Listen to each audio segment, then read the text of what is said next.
Nagkahika na ang pamilya ni Dingdong Dantes sa pamilya ni Marian Rivera sa Cavite kagabi. Alamin natin ang mga detalye niyan sa chika ni Lars Santiago.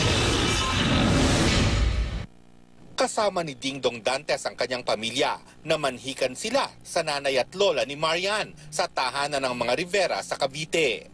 Tradisyonal na pamamanhikan ang naganap. Nagdala ang pamilya Dantes ng pagkain at ipinaghanda rin sila ng pamilya ni Marian.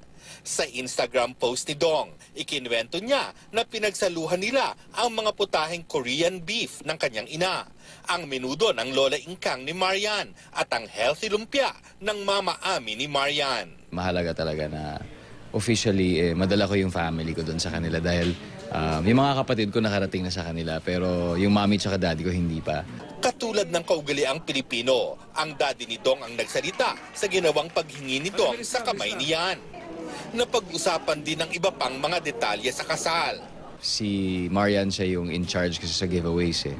So kinuha namin ang opinion ng lahat and nagkaroon kami ng desisyon kung anong magiging itsura, anong magiging layout ng aming giveaway. So ang ganda, naging productive. Tututukan ng husto ni Dingdong ang preparasyon para sa kasal nila niyan ngayong tapos na ang taping niya para sa ang dalawang Mrs. Real na magtatapos na bukas. Ang daming revelations, ang daming resolutions. So abangan nila kung saan nahahantong yung istorya niya, yung pamilya niya, kung ano mangyayari, di ba?